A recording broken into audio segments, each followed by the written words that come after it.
ఇప్పుడు ఒక special person మనతో పాటు ఉన్నారు.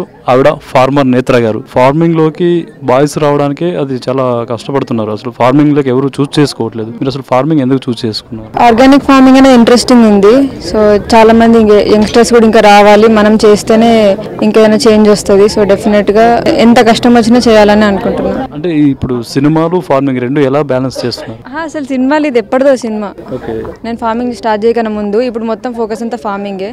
అసలు సినిమాలోకి రావాలని ఏమి ఇంట్రెస్ట్ లేదు నాకు. ప్రేమ కథ అనే సినిమాలో మీరు హీరోయిన్ రోల్ కి చేయడానికి అసలు రీజన్ ఏంటి? అంటే అప్పుడు నేను 2021లో సినిమాలు ట్రై చేసేటప్పుడు అని చిన్న చిన్న రోల్స్ చేస్తుండే. సడన్గా ఒకసారి ఆఫర్ వచ్చింది, నాకు ఆడిషన్ ఉంది రండి అంటే వచ్చిన నా లుక్కి దానికి కూడా ఫుల్ మంచిగా సెట్ అవుతుంది అన్నారు. అట్లా ఈ ఆపర్చునిటీ వచ్చింది. 2001లో అంటే కరోనా టైంలో చేశారు. ఈ ప్రాజెక్ట్ అంటే అప్పట్లో సినిమాలో రావాలనేది ఆశ అప్పట్లో ఉండేది. అప్పుడే చేస్తుండే నేను అన్ని చిన్న చిన్న క్యారెక్టర్ చేస్తుండే. మహర్షి, చిత్రలహరి ఇట్లాంటి సినిమాలో చేస్తుండే. ఇది నా లాస్ట్ ప్రాజెక్ట్ అప్పుడు. దీని తర్వాత ఇంకా యోగా రిషికేష్ వెళ్ళిపోయినా. అట్లా మళ్ళీ పెళ్ళయి ఫార్మింగ్ అట్లా. అంటే ఇప్పుడు ఓన్లీ ఫార్మింగ్ వైపే దృష్టి పెట్టారు, సినిమాలు కూడా చేస్తారు? ఓన్లీ ఫార్మింగ్ అండి, ఇంట్రెస్ట్ లేదు అసలు యాక్టింగ్ సినిమాలు ఏమి ఇంట్రెస్ట్ లేదు. ఫార్మింగ్ లో మీకు సాంప్రదాయ వ్యవసాయం ఇష్టమా లేక పాలేకరదా? అంటే మీరు ఎన్ని రకాలుగా ఫార్మింగ్ చేయాలనుకుంటున్నారు? ఫస్ట్ అయితే నేను స్టార్ట్ చేసింది పాలేకర్ గారితోనే. బట్ ఇంకా ఎక్స్ప్లోర్ చేయాలని అవుతుంది. ఒకటే స్టిక్ అవ్వాలని ఏం లేదు, చాలా మంది ఉన్నారు, ఇంకా చాలా టైప్స్, అన్ని రకాలు ఫాలో అవుతుంటాం మేము. ఎక్కువ మాత్రం పాలేకర్ గారిది. అంటే ఫార్మింగ్ మీద కూడా చాలా సినిమాలు వస్తుంటాయి. లాస్ట్ టైం కూడా ఒక సినిమా వచ్చింది ఫార్మింగ్ గురించి. అలాంటి ఫార్మింగ్ మీద ఏమైనా సినిమా తీస్తే దాంట్లో యాక్ట్ చేసే అవకాశం ఉంటుంది? కెమెరా అంటే ఫుల్ భయం నాకు. ఆ యూట్యూబ్ వీడియోలు కూడా 2-3 టేక్స్ ఉంటాయి కాబట్టి చేయగలుగుతా తప్ప నాకు స్టేజ్ ఫియర్. ఇప్పుడు ఇందాక మాట్లాడమంటే కూడా కొంచెం మాట్లాడలేకపోయినా. సో అంత ఇంట్రెస్ట్ లేదు అసలు యాక్టింగ్ అనేది. అంటే కెమెరా అంటే భయం అంటున్నారు. ఇన్స్టాగ్రామ్ లో చూస్తే చాలా మంది 4 లక్షలకు పైగా ఫాలోవర్స్ ఉన్నారు. మీకు ఎలా మరి? అంటే టేక్స్ ఉంటాయి కదా, ఎవరు ఉండరు, మనకి ఇష్టం వచ్చింది మాట్లాడుకోవచ్చు. కొంచెం జనాలు, కెమెరా, స్టేజ్ అంటే పానిక్ అవుతా, అందుకని ఇంట్రెస్ట్ లేదు అసలు. సినిమాలు కూడా అది అక్కడ డైరెక్టర్ ఉంటారు, వాళ్ళు చేయించుకుంటారు కదా.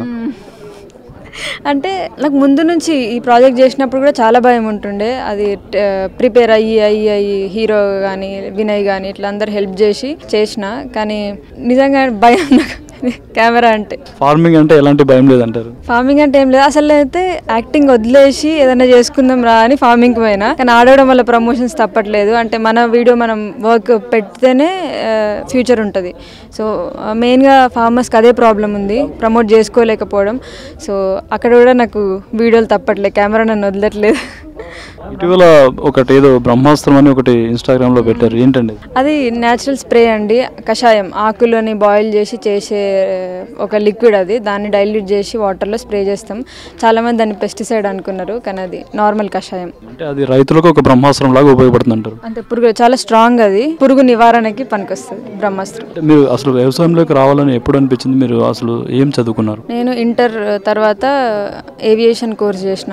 ఆ తర్వాత సినిమాలో తిరిగి ఆ తర్వాత యోగా చేసి మళ్ళీ పెళ్ళయ్యాక అట్లా ఏం చేద్దాం వచ్చి సరే నాటుకోళ్ళ బిజినెస్ మంచి ఉంటుందేమో, లాభం వస్తుందని అట్లా పోయి మళ్ళీ కొన్ని వీడియోస్ చూసి అట్లా న్యాచురల్ ఫార్మింగ్ లోకి అడుగుపెట్టి. మీరు చదివిన దానికి ఇప్పుడు చేస్తున్న దానికి ఏం సంబంధం లేదు? జీరో అసలు. స్టడీస్ లో కూడా మొద్దునే.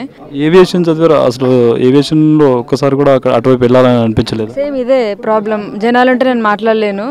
ఏవియేషన్ లో కూడా కమ్యూనికేషన్ స్కిల్స్ వల్లనే 13 times ఇచ్చిన ఇంటర్వ్యూ జెట్ ఎయిర్వేస్ కి, కానీ సెలెక్ట్ కాలేదు కమ్యూనికేషన్ ప్రాబ్లం వల్ల. ఇప్పుడు అయితే ఇంకా సినిమాలు అయితే ఆపేస్తున్నారు, ఇదే లాస్ట్ సినిమా అని చెప్తున్నారు? ఎప్పుడు ఆపేసిన 2021లో ఆపేసిన. అది ఇప్పుడు రిలీజ్ అయింది, ఇంకా ఫ్యూచర్ లో కూడా ఏం చెయ్యను. ఫార్మింగ్ అనేది లాభదాయకం అంటారా లేదా అది నష్టాలు వస్తాయంటారా? మీ ఉద్దేశం ఏంటి? డెఫినెట్ గా లాభదాయకమే. జాగ్రత్తగా చేసుకుంటే మంచిగా పెద్దవాళ్ళై ఫాలో అవుతూ మనం వాళ్ళ ఎక్స్పీరియన్సెస్ కానీ వాళ్ళతో మీట్ అవుతూ కలిసి చేసుకుంటే డెఫినెట్ గా లాభమే ఉంది. ఇంకా ఆర్గానిక్ ఫార్మింగ్ అయితే ఎక్కువ ఉంది, ఎందుకంటే దొరకట్లే ఇక్కడ.